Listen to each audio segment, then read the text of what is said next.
Baik.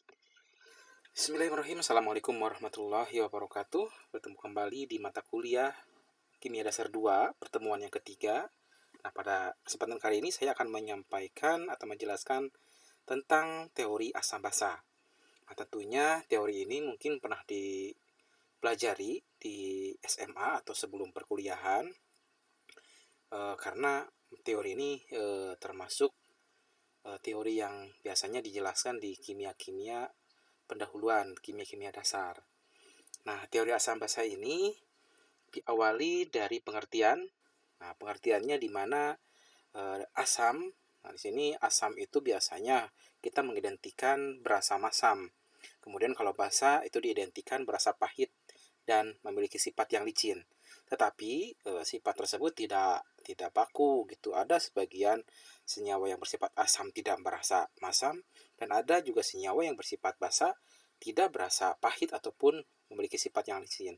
Kemudian sifat dari asam, sifatnya merusak logam, kemudian merubah lakus biru menjadi merah dan menetralkan basa. Dan begitu pun sebaliknya, senyawa yang bersifat basa merubah lakus merah menjadi biru dan menetralkan senyawa yang bersifat asam.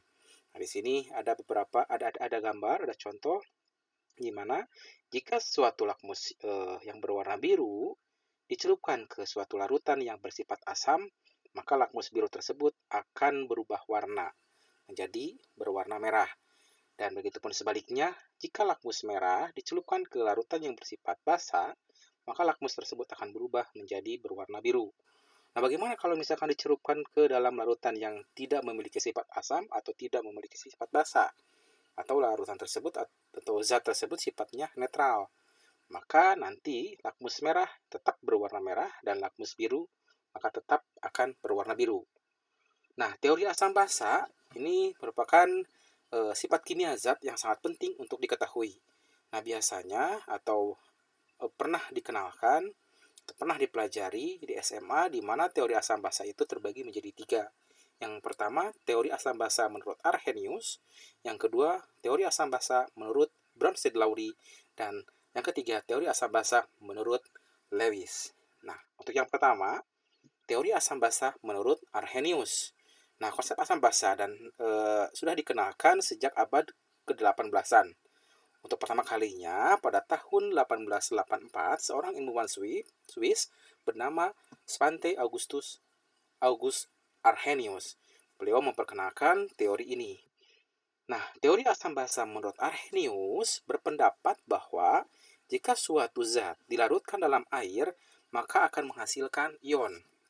Nah, apabila suatu asam atau suatu zat dikatakan asam, jika dilarutkan dalam air akan melepaskan ion hidrogen.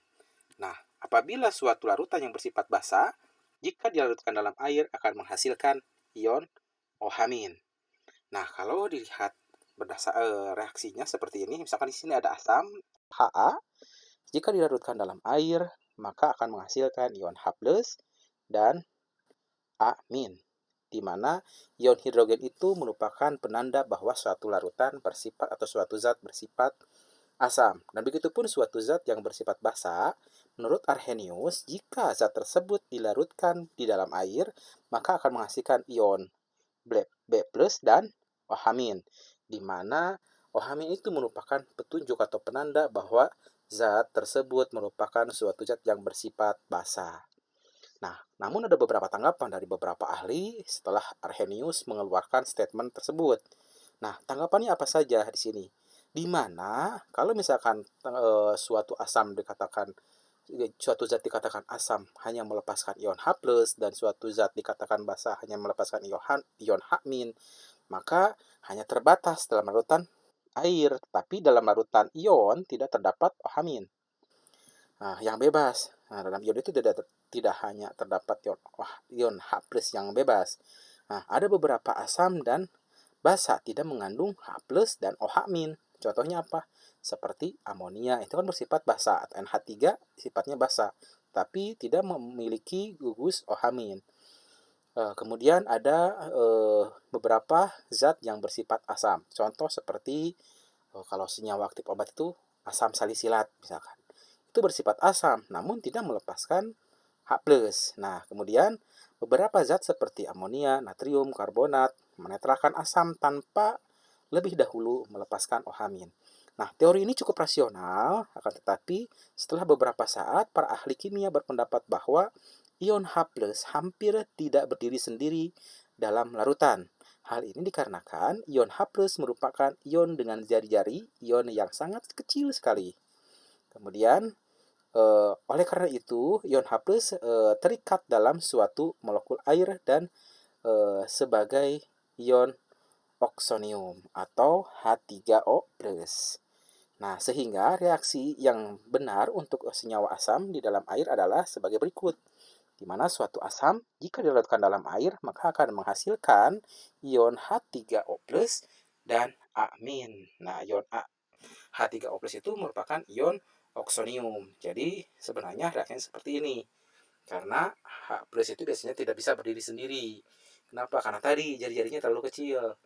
Nah, jadi atomnya sangat kecil, hanya memiliki massa 1. Nah, akan tetapi ion H3O+ sering dituliskan H+. Nah, yang sering kita kenali itu adalah dalam bentuk H+-nya. Maka dituliskan sampai sekarang atau dikenal oleh sebagian besar orang bahwa H3O+ itu sering ditulis H+. Sehingga penulisannya menjadi seperti tadi, di mana suatu asam jika dilarutkan dalam air akan menghasilkan H+, gitu. Nah, kalau digambarkan seperti ini, di mana misalkan ada suatu zat HCl atau asam klorida, jika dilarutkan dalam air, maka nanti akan menghasilkan H3O+ plus Cl-. Nah, ini menurut Arrhenius. Kemudian ada amonia. Jika ditambah air, jika dilarutkan dalam air, maka akan menghasilkan amonium atau NH4+ plus OH-. Kemudian dikembangkan kembali teori asam basa tersebut oleh Johannes M. Brorsted dan seorang ahli kimia dari Denmark. Nah, seorang teori asam basa yang lebih luas tidak hanya terbatas pada senyawa asam basa dalam pelarut air saja. Dan dikemukakan sebelumnya oleh Arrhenius. Kemudian Bronsted dan Thomas Lowry yang bekerja sama secara terpisah pada tahun 1923, keduanya menyatakan bahwa reaksi asam basa melibatkan transfer proton atau serah terima ion H+. Nah, teori asam basa menurut Bronsted dan Lowry di mana asam adalah senyawa yang dapat memberikan proton. Jadi, senyawanya bebas, yang jelas senyawa tersebut bisa melepaskan H+, dan yang melepaskan H+, maka itu bisa dikatakan sebagai asam. Kemudian, suatu basa ya suatu senyawa yang dapat menerima ion H+, atau dapat menerima proton, atau akseptor. Kalau yang memberikan itu disebutnya donor proton, kalau yang menerima atau basa itu disebutnya akseptor proton. Nah, perhatikan reaksi berikut di sini. Ada CH3COH, jika dilarutkan dalam air, maka si CH3COH itu akan melepaskan H+. Nah, itu berarti si CH3COH mampu memberikan ion H+ atau memberikan proton. Nah, dari reaksi di atas, lihat bahwa CH3COH memberikan satu proton kepada H2O atau kepada air, sehingga CH3COH bersifat asam dan H2O yang bersifat basa. Nah, teori asam basa kemudian kelanjutannya di mana jika suatu asam memberikan proton, maka sisa asam tersebut berkemampuan untuk bertindak sebagai basa. Nah, sisa asam tersebut dinyatakan sebagai basa konjugasi. Saya ulangi, jika suatu asam memberikan proton atau H+, maka sisa dari si asam tersebut berkemampuan untuk bertindak sebagai basa karena mampu menerima proton kembali gitu. Nah, sisa asam tersebut dinyatakan sebagai basa konjugasi. Dan begitu pun sebaliknya. Nah, di mana suatu basa dapat menerima proton, maka zat yang terbentuk berkemampuan sebagai asam disebut asam konjugasi. Nah, kalau direaksikan seperti ini. Nah, di sini ada amonia dan air yang bersifat sebagai asam. Nah, di mana nanti akan akan menghasilkan amonium atau ion amonium di mana atau NH4, di mana amonium itu merupakan asam konjugasi dan yang OH- atau itu merupakan basa konjugasi. Nah, perhatikan juga nih reaksi di bawah ini nih. Ada beberapa pasangan asam dan basa konjugasi. Nah, di sini ada asam. Nah, sisa asamnya itu akan menjadi, nah ini sisa asamnya akan yang tidak kan ini si asam melepaskan H+. Nah, H+-nya diberikan kepada H2O. Nah, di mana nanti sisa asamnya itu merupakan basa konjugasi. Nah, di sini suatu basa yang telah menerima ion H+, maka produknya itu merupakan asam konjugasi. Nah, di sini juga sama untuk pasangan asam dan basa konjugasi. Contoh yang kedua, di mana amonia jika dilarutkan dalam air, maka nanti si amonia akan menghasilkan asam konjugasi. Di mana kemudian si air yang berperan sebagai asam, nantinya akan melepaskan H+ yang diterima oleh amonia, sehingga sisa asamnya merupakan basa konjugasi. Kenapa di sini air bisa dikatakan asam? Karena air itu memiliki dua sifat. Bisa berperan sebagai asam dan bisa berperan sebagai basa. Karena kalau air terionisasi itu akan menghasilkan H+ dan OH-. Dan yang terakhir adalah teori asam basa menurut Lewis, di mana asam itu adalah suatu partikel yang dapat menerima pasangan elektron. Nah, ini lebih luas lagi, lebih mendalam lagi. Kalau tadi yang menurut Arrhenius itu di mana asam itu hanya jika dilarutkan dalam air melepaskan ion H+ dan basa melepaskan OH-. Tapi hanya terbatas di dalam larutan yang berair saja. Tapi gimana kalau tidak berair, khususnya seperti zat yang dalam bentuk gas, zat dalam bentuk padat, itu bisa dikatakan asam dan basa itu dilengkapi oleh Brandsen-Lowry kemarin tadi, di mana suatu suatu zat dikatakan asam apabila bisa memberikan proton dan basa dapat menerima proton. Kemudian dikembangkan kembali oleh Lewis, di mana suatu zat dikatakan asam yaitu suatu partikel yang dapat menerima pasangan elektron dari partikel lain untuk membentuk ikatan kovalen koordinasi. Dan suatu basa adalah suatu partikel yang dapat memberikan pasangan elektron kepada partikel lain untuk membentuk ikatan kovalen koordinasi. Nah, di sini ada gambaran, di sini ada asam menurut Lewis dan basa menurut Lewis. Nah, nanti suatu asam dan basa itu dilihat berdasarkan serah terima elektron. Kalau misalkan yang menerima elektron, maka itu dikatakan asam. Tapi jika yang memberikan elektron, itu dikatakan basa. Nah, di sini dikatakan basa di mana elektron itu ada yang di B ini kan memiliki elektron. Nah, elektron akan dipergunakan oleh A untuk membentuk ikatan kovalen koordinasi. Maka itu bisa dikatakan asam atau basa. Nah, keunggulannya apa? Keunggulan dari teori Lewis ialah yang pertama, dapat menjelaskan sifat asam, basa dalam pelarut lain ataupun tidak mempunyai pelarut. Nah, teori asam basa Lewis ini, menurut Lewis, dapat menjelaskan sifat asam basa molekul atau ion yang mempunyai pasangan elektron bebas ataupun yang dapat menerima pasangan elektron bebas. Contohnya pada pembentukan senyawa kompleks. Dan yang ketiga, dapat menerangkan sifat basa dari zat-zat organik seperti DNA, RNA yang mengandung atom nitrogen yang memiliki pasangan elektron bebas. Jadi tidak hanya terpaku karena menerima dan memberikan dan menerima proton, tidak, tapi suatu asam dan basa menjadi lebih luas lagi. Ternyata suatu zat yang bersifat asam dan bersifat basa itu bisa dilihat dari serah terima elektron.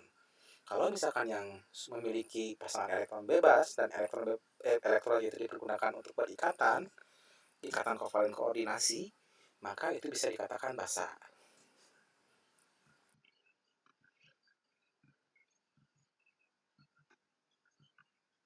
Nah, di sini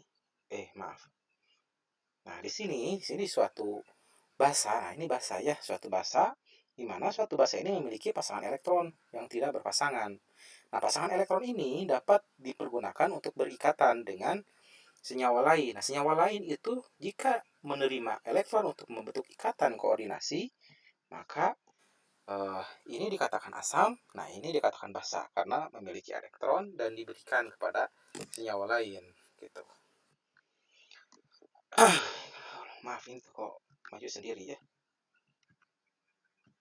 Bentar. Nah ini juga sama. Nah dimana suatu asam atau basa ini sama, dimana suatu basa itu memiliki pasangan elektron yang tidak atau elektron bebas.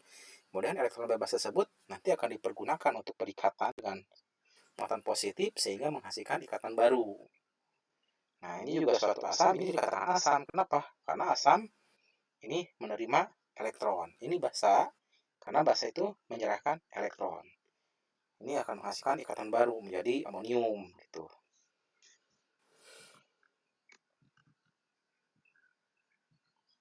Itu sendiri. Nah, asam itu kan memiliki kekuatan. Anda sudah pernah dengar misalkan apa itu asam kuat, apa itu asam lemah gitu kan ya. Nah, suatu asam dikatakan asam kuat di mana jika suatu asam tersebut atau suatu senyawa tersebut jika dilarutkan dalam air akan menghasilkan akan terionisasi sempurna. Contohnya seperti HCl menghasilkan H+ dan Cl- gitu ya. Kemudian akan menghasilkan basa terkonjugasi yang sangat lemah. Nah, di sini ada beberapa contoh asam-asam yang sangat kuat. Ada juga contoh asam yang sangat lemah. Nah, sini contoh asam yang sangat lemah. CH3COH di mana asam lemah terionisasi kurang dari 100%.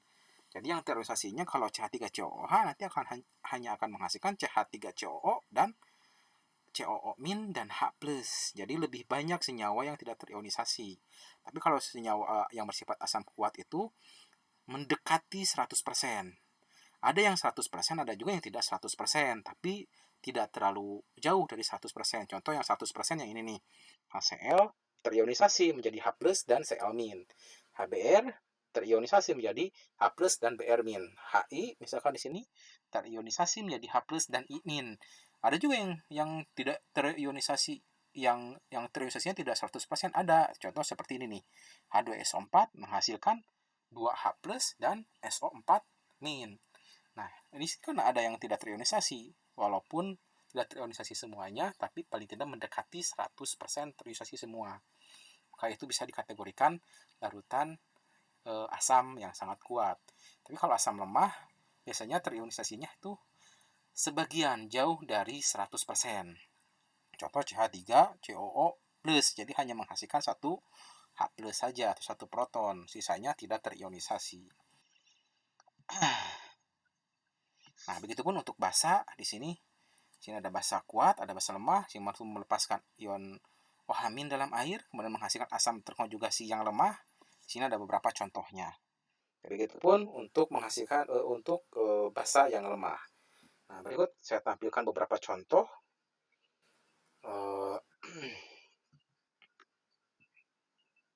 Jadi yang selanjutnya juga ada istilah oksida asam dan oksida basa. Nah, itu apa maksudnya oksida asam dan oksida basa?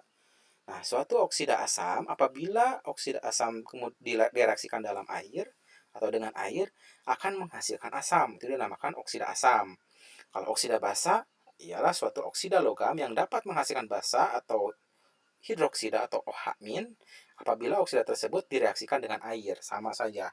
Jika direaksikan dengan air menghasilkan senyawa yang bersifat basa, yang asam juga jika dilarutkan dengan air menghasilkan senyawa yang bersifat asam.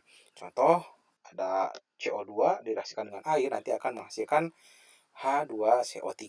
Misalkan di sini ada SO2 direaksikan dengan air menghasilkan H2SO3.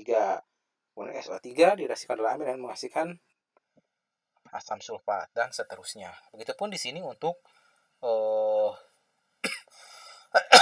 basa oksida. Di sini ada contoh beberapa basa oksida. Jika dilarutkan atau direaksikan dengan air akan menghasilkan suatu senyawa yang bersifat basa. Contohnya di sini ada Na2O. Jika direaksikan dalam air akan menghasilkan 2 molekul NaOH. Kemudian senyawa atau molekul K2O jika direaksikan dengan H2O akan menghasilkan 2KOH dan seterusnya. Di sini ada beberapa contoh yang saya tampilkan di dalam tabel. Di sini ada unsur, ada oksidanya, jadi natrium menghasilkan oksida Na2O, kemudian nama oksidanya adalah natrium oksida, Nah, akan menghasilkan basa NaOH dengan nama natrium hidroksida. Ada kalium di sini, unsur kalium itu akan menghasilkan oksida K2O, di mana namanya adalah kalium oksida dan akan menghasilkan basa. Jika dilarutkan dalam air akan menghasilkan basa KOH atau namanya kalium hidroksida. Nah, itu bisa sekalian baca, silahkan di tabel tersebut. Tidak akan saya sebutkan satu persatu.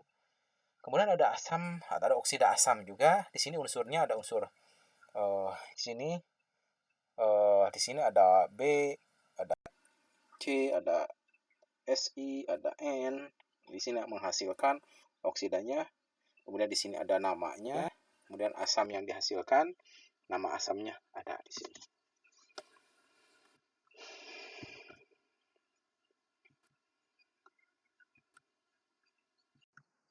Nah, indikator asam basa di sini.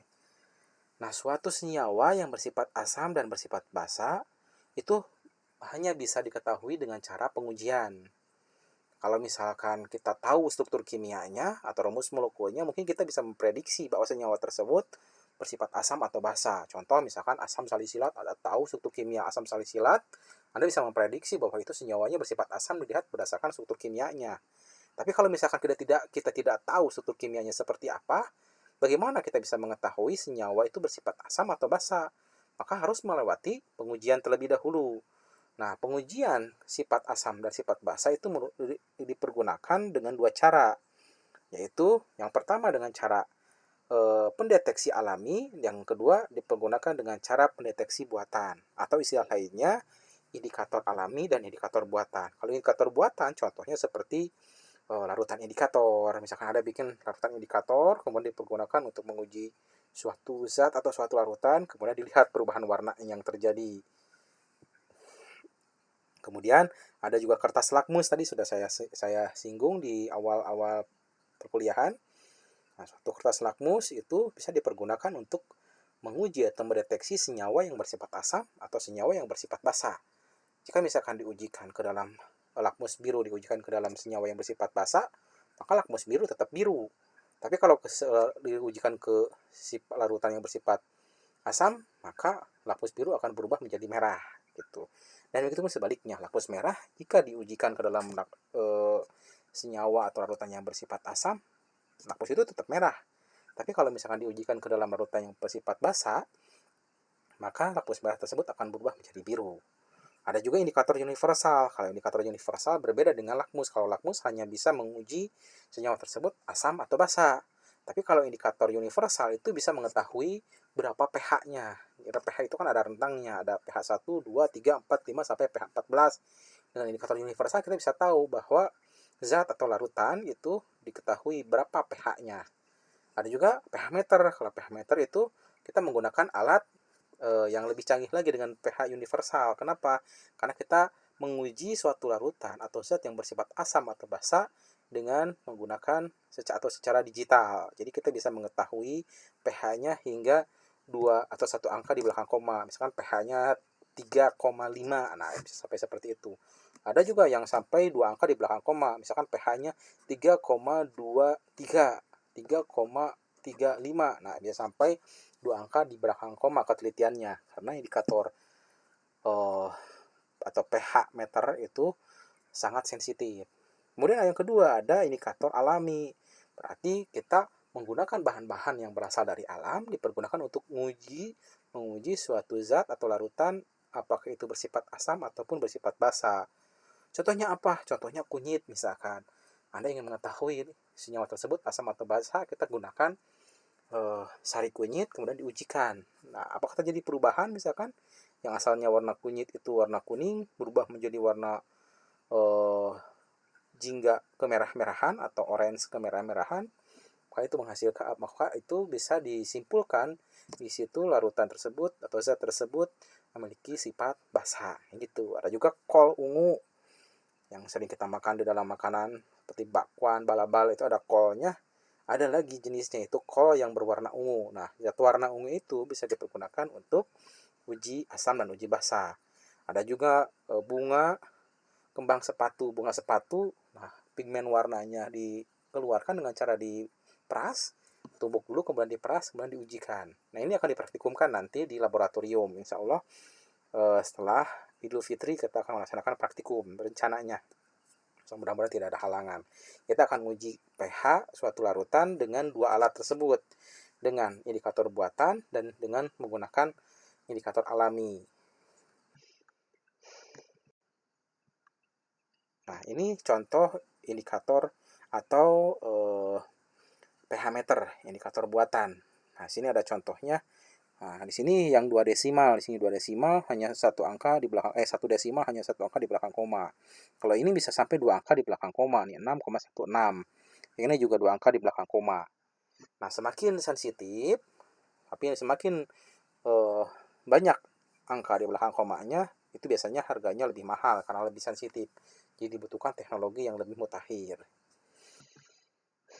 Nah, biasanya dalam dunia farmasi itu sering sekali menggunakan indikator yang seperti ini, pH meter seperti ini.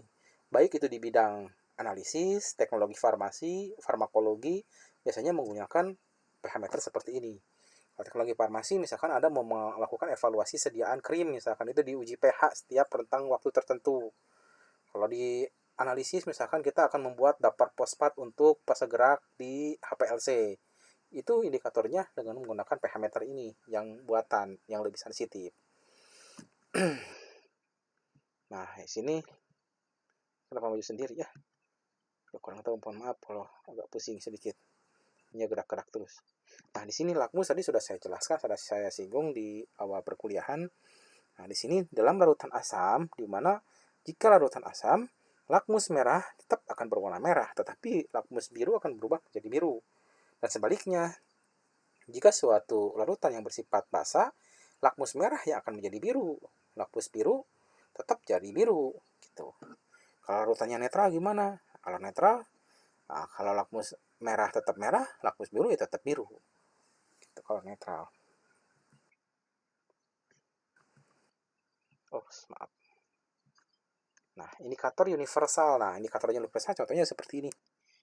Nah, di sini kita punya strip. Di sini di dalam strip tersebut kita sudah ditempelkan semacam regen yang bisa mendeteksi derajat keasaman atau pH.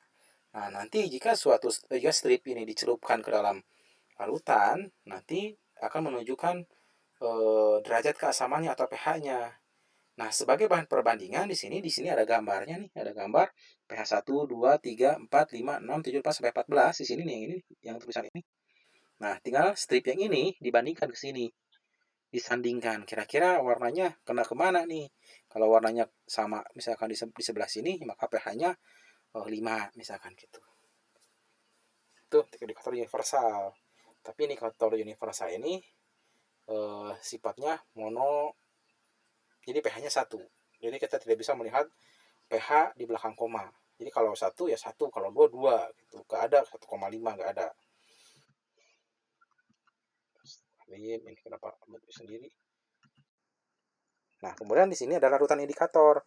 Kalau larutan indikator berarti kita membuat suatu larutan yang mana larutan tersebut nanti akan dipergunakan untuk mengidentifikasi suatu senyawa apakah bersifat asam atau bersifat basa. Nah, di sini biasanya zat yang dipergunakan untuk uji pH itu biasanya yang pertama ada alizarin yellow, ada bromphenol blue, ada bromthymol blue, di sini ada choropenored. Nah, di sini ada jenis senyawanya yang biasa digunakan untuk indikator. Kemudian di sini ada trayek pH-nya. Trayek pH-nya di sini kalau misalkan alizarin yellow itu hanya bisa mendeteksi larutan yang bersifat asam yang bersifat atau yang memiliki pH 10,1 sampai 12,0.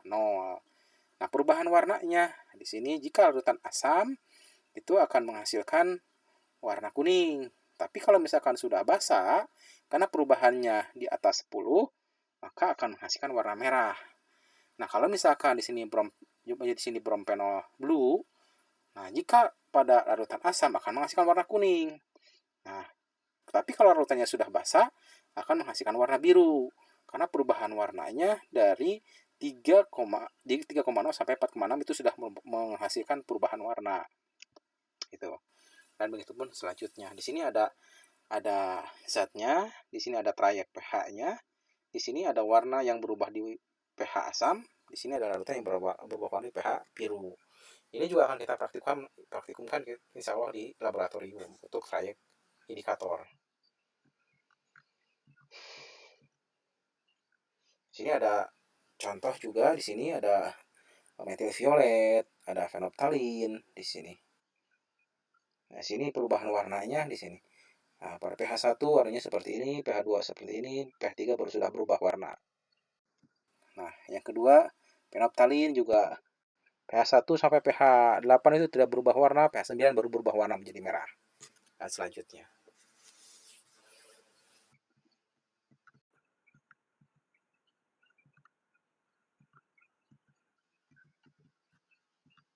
Apa ini gerak sendiri ini kursornya.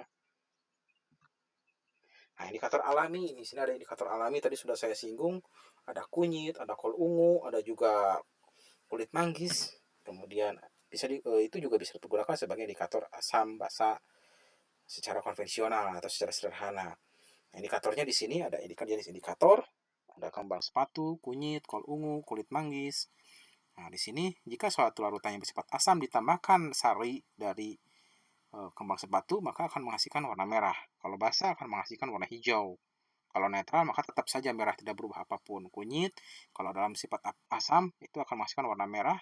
Kalau basa akan menghasilkan warna hijau. Kalau larutannya netral maka tetap saja akan merah. Kalau ungu merah asam itu merah ungu.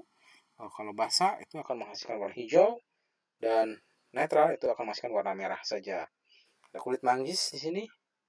Di sini kalau asam coklat kemerahan, kalau basa akan menghasilkan warna biru kehitaman, dan kalau netral akan menghasilkan warna ungu saja.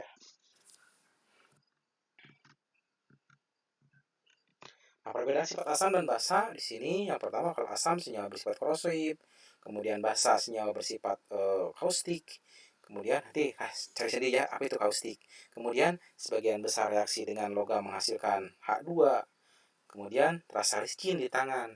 Awal terasa licin di tangan karena tangan ini mengandung lemak. Nah, jika basa bertemu dengan lemak maka akan mengalami reaksi saponifikasi atau reaksi penyabunan, maka akan menghasilkan sabun nantinya, seperti sabun licinnya seperti itu. Nah, senyawa asam memiliki rasa masam, senyawa basa memiliki rasa pahit. Tapi sebenarnya kalau untuk urusan rasa, secara organoleptik diuji dengan menggunakan lidah, itu sebenarnya tidak baku. Tidak semua senyawa yang bersifat asam rasanya masam. Tidak juga senyawa yang bersifat basa rasanya pahit, tidak. Kemudian dapat mengubah zat yang memiliki zat lain. Nah, bisa dapat dijadikan indikator, kemudian dapat mengubah warna zat lain. Ini juga sama. Warna yang dihasilkan berbeda dengan asam. Ini juga sama, dapat menggunakan indikator. Menghasilkan ion H+ jika asam, dan menghasilkan ion OH- jika basa.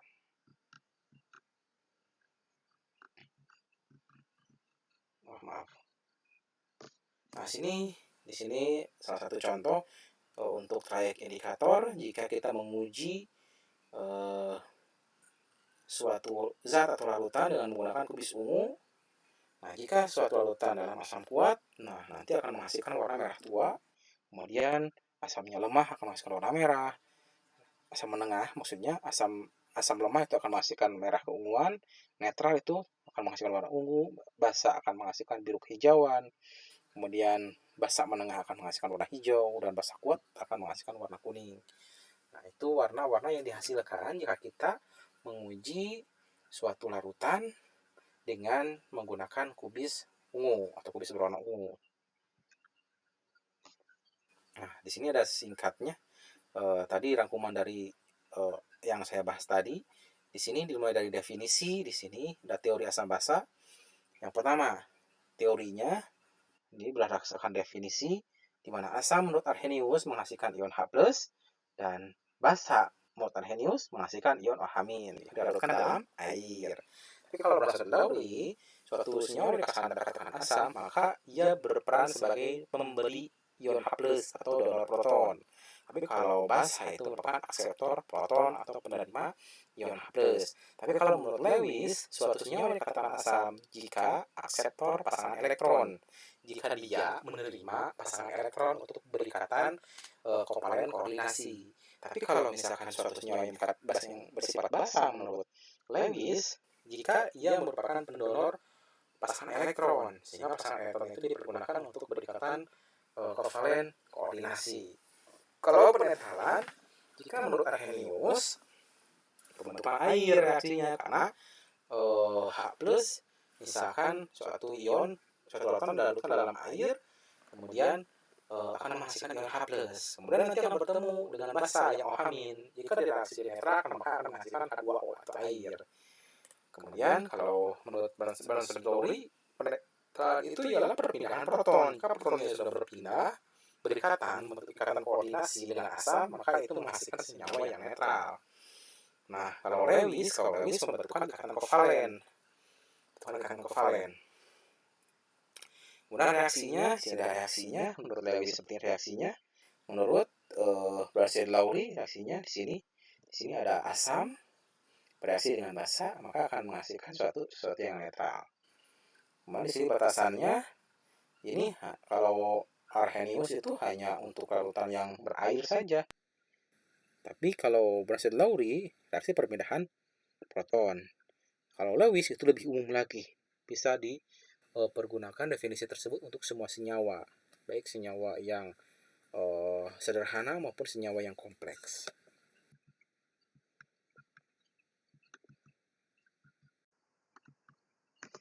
Nah, di sini ada contoh. Tentukanlah asam dan basa pada pasangan atau reaksi berikut. Nah, mana asamnya, mana basanya? Ada reaksi di sini, mana yang memiliki sifat asam? Nah, ini yang memiliki sifat asam. Di sini ada penyelesaiannya, nanti dibaca sendiri ya. Kemudian yang B, mana yang memiliki sifat asamnya di sini dan basanya mana? Maka di sini ada jawabannya, ada penyelesaiannya. Nah, untuk A yang memiliki sifat asam adalah HCO3-. Nah, sebagai asam karena melepaskan proton. Nah, H2O memiliki sifat sebagai basanya karena menerima proton. Dan begitu adalah jawaban dari pertanyaan contoh soal ke-1 dan contoh soal yang kedua. Silahkan disimak saja nanti ya. Kemudian ada kekuatan asam di sini, tadi sudah saya singgung. Sini ada contoh-contoh, ada asam kuat dan asam lemah. Nah, di sini ada contoh asam kuat, di sini ada contoh asam lemah. Nah, biasanya mahasiswa suka lupa, suka lupa pada saat sidang, khususnya ini yang semester 8, ada sering ditanya, sebutkan contoh asam kuat, contoh basa kuat, contoh asam lemah, contoh basa lemah. Itu biasanya kebanyakan suka lupa. Nah, ini bisa dilihat contoh-contohnya.